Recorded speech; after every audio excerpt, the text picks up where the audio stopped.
अस्सलाम वालेकुम, welcome to my YouTube channel Logi cultivations. जी, तो हमने last time page layout half किया था, तो इसका नेक्स्ट हाफ़ हमारे पास रह गया था। तो उसके अंदर हमारे पास है स्केल टू फिट, मतलब जो हमारे पास रोज़ और कॉलम्स हैं, इसको हमने स्केल के अकॉर्डिंग फिट कैसे करना है। तो इसका अगर हम साइज़ बढ़ाना चाहते हैं या कम करना चाहते हैं कॉलम का या रो का, तो कॉलम पर हमने यहाँ पे क्लिक करना है। यहाँ से लेफ़्ट या राइट दोनों साइड से हम इसका कॉलम का साइज़ कम या ज़्यादा कर सकते हैं। देखिए, ये कॉलम का हो गया। अगर हमने करना है रो का, तो रो के लिए हमने यहाँ पे क्लिक करना है और यहाँ से आके डबल एरो जब पे क्लिक होगा तो हम यहाँ से रो का साइज़ बढ़ा सकते हैं।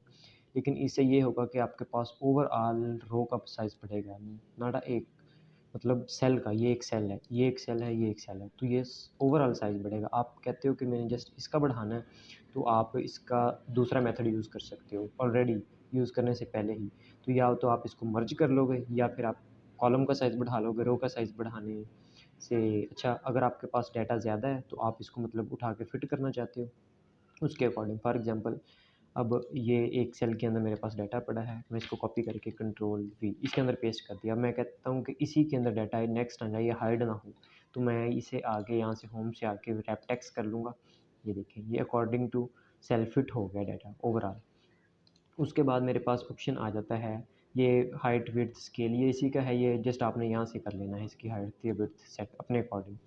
उसके बाद ग्रिड लाइन्स अगर आप शो करवाना चाहते हो यहाँ पे, तो ग्रिड लाइन्स प्रिंट के अंदर भी शो करवाना चाहते हो तो भी यहाँ पे क्लिक कर लो, ये प्रिंट के अंदर भी शो होंगी। उसके बाद आ गई हेडिंग। हेडिंग्स क्या चीज़ है? ये जो हेडिंग है, ये और ये दोनों हेडिंग्स में शामिल है। तो अगर आप इनको प्रिंट के अंदर भी शो करवाना चाहते हो तो यहाँ पे दोनों पे प्रिंट पे क्लिक कर ले, तो ये दोनों प्रिंट के अंदर शो होंगी।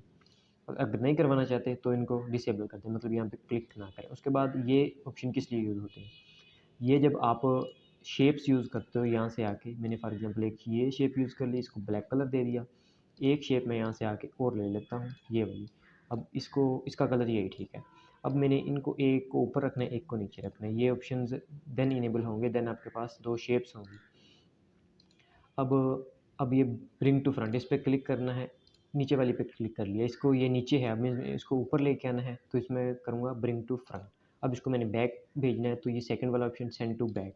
उसके बाद सिलेक्शन पेन और अलाइनमेंट क्या चीज़ है, ये दोनों तरतीब है, मतलब उठा के कहाँ रखना है। अलाइनमेंट वो आप खुद उठा के रख सकते हैं जहाँ पे मर्ज़ी अपने रखना है। ग्रुप का मतलब ये है कि आपने दोनों को एक जगह ही सेट करना है। तो आप कंट्रोल से एक को सिलेक्ट करें, दूसरे को सिलेक्ट करें और यहाँ से आके ग्रुप करें, ये दोनों एक साथ मूव होंगी। ये ग्रुप है। उसके बाद आपने इसको रोटेट करना है।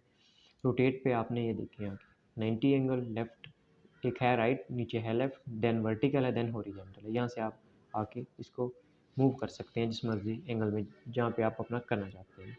तो आज के लिए इतना ही, नेक्स्ट करेंगे फार्मूला के अंदर। तो आज के लिए अल्लाह हाफ़िज़।